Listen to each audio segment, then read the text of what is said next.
Folks, Ariel over here at Finest. I'm Burley.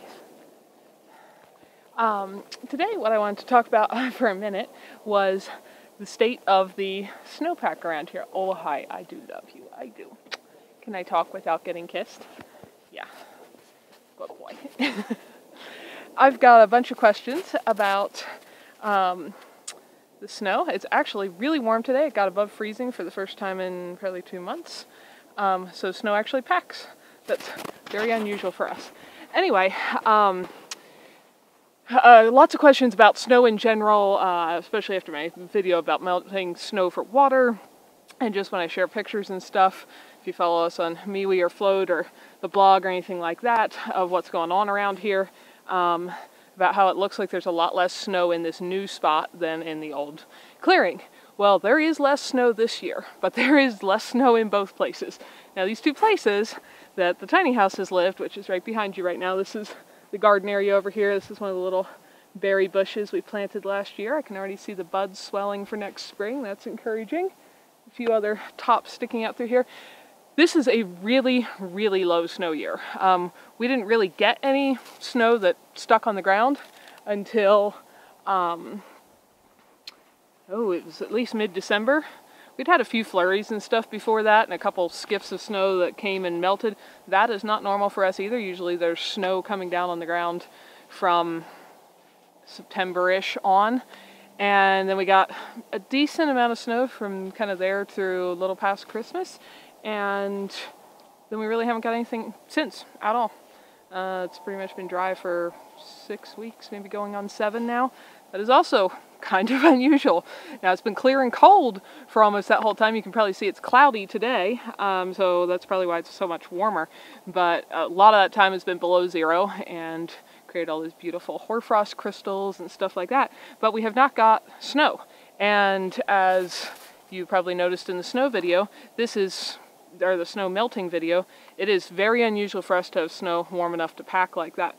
But the snowpack is not super deep, and it is a little concerning because I basically live on the edge of what's, almost a desert. I think maybe less than 10 inches of precipitation a year is technically considered a desert.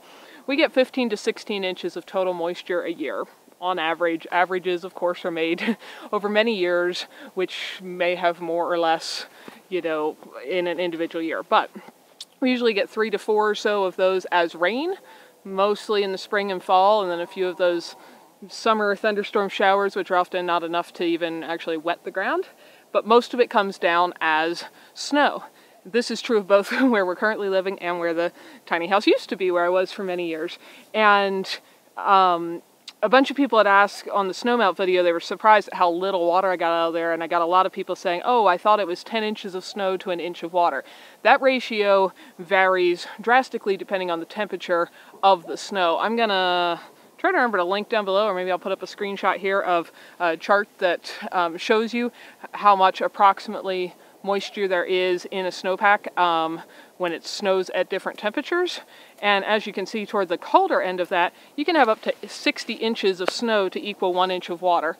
We're often not quite that extreme, but close. And this is how this area can get, some years, 500 or 600 inches of snow, and we only have 10 or 11 inches of total water. So this is a little concerning because we're partway through February now.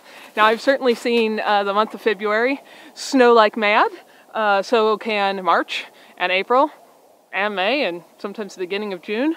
But right at the moment, there is no snow in the forecast. Not as far out as I can look, and we haven't had any in a while, so the snow's kind of looking dirty on the surface from us all, walking around and doing things, and just the dirt falling out of the air and all of that stuff. And the snowpack has actually shrank. That's the other thing I wanted to mention. From the last, snowfall now many weeks ago, the snow was 14, 16 inches or so higher, depending exactly where you measured it.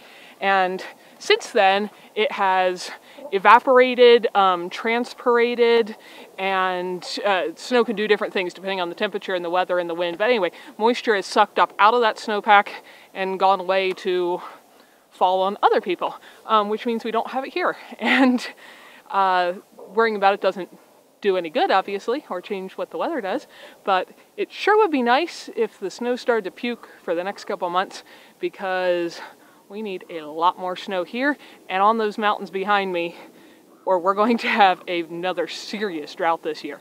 If you haven't been following along since last year, this area had a pretty big drought going on. Our creek went dry for much of the summer. The bigger river in the area went dry. All the reservoirs in the general area were the lowest they've been in many years, with sometimes hundreds of acres of bare mud showing with no water. And a really extra record-breaking snow year would have been very helpful this winter, and so far that's not what we're having.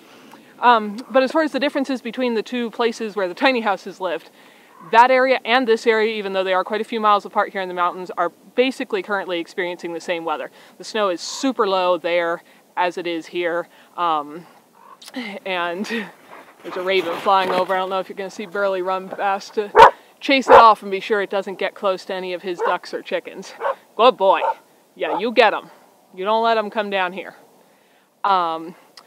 So the snowpack is very, very comparable at the two locations this year. The old spot tended to probably get just a few more inches every year because it was just up on the side of the hill, and we're now just down in the flat. But I had friends who lived very close to me there that were just, I mean, sometimes even a few hundred yards out off the hillside gets less snow because of how the mountains affect the weather.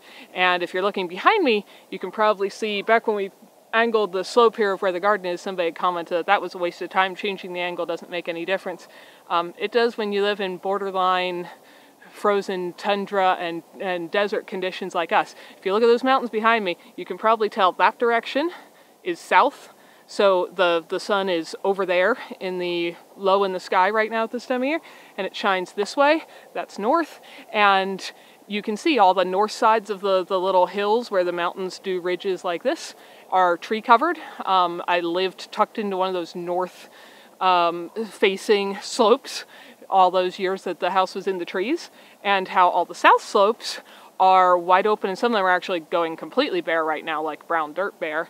And how there's no trees at all because there's not enough moisture on that side for them to grow because the sun melts things out. Now some things do grow on those hillsides, including some things that are warmer loving and more sun loving things than are capable of growing on the woodsy side. But you can see a distinct change on each of those slope angles, which gives you some idea that in this terrain the exact slope makes a really big difference. But anyway, so being on that little bit of a treed slope, you know, would give the old location a little more snow some years. This year, the whole area for a long way around us is just very, very low on snowpack. And my old clearing was bare. I was able to drive up there and check on it. It was bare partway through December as well. And if you've been following along here for many years, like a lot of you, you know that has not been normal there either. So we're just really hoping that the weather forecast is going to be wrong and it is going to puke another 400 inches of snow in the next 2 months. Would be awesome if I could get what I wish for, but obviously that doesn't have any effect on it. So that's just a little bit about how all that snow stuff works and water in the snowpack and how you can kind of get an estimate for how much moisture is actually in your snowpack based on the temperature at which it fell. And then I believe that's only accurate when it's kind of freshly fallen snow. Now that we have this, 7-week-old snowpack, and normally some snow falls and it piles up and then it settles some because more falls on top and it settles, so it keeps compacting even though it generally keeps deepening the whole winter. This time it's just compacted and evaporated and transpirated away, and with no new snowpack, it's not getting deeper, it's getting shallower. At one point the garden hoops were almost fully covered, and now they're getting close to exposed again. So that's just a little bit about snow in the Wyoming mountains and how some of that stuff works. And and somebody asked about the snow piled around the house. Yes, that is to be a skirting. It just helps add some insulation. Fluffy dry snow is good insulation, and it also keeps wind from blowing under the house. We did mean to get the flower plant and herb planters done around it this past summer and ran out of time to do everything we wanted to do. So hopefully that's going to happen this next year, and they'll help, seal that off as well. But even when I had those for years, I always added the snow because it's such good insulation around the base of the house. And yeah, that's about it. It's been very, very cold and sunny. Oh, and the other difference, because we are wide open to the south in this location, is that I've gotten a lot of sunshine on the solar panels. I think I need to do a whole update just on that, but a few people had asked about that. Yes, I've gotten more solar power this winter than any other because of two things. The location having more openness to the south, whereas before, like I said, I was living on the north side of the hill, and that it's been completely clear for the past 7 weeks. I've lived here for years where in those past 7 weeks at this time of year, you would not have seen actually direct sunlight a single time because it snowed all day, every day. But this year it's been sunny and cold and below zero and clear, and so there's been lots of sunshine. Anyhow, hopefully that answers a few of your questions and you're all enjoying winters wherever you are. And I know some of you guys probably got snow that you didn't really want. So if you could just pack that all up and mail it to me, we'll just pile it around here and that would be awesome. Y'all have a great day. Over here at Fineth, thank you so much for watching these videos and spending some of your very valuable time choosing to do that.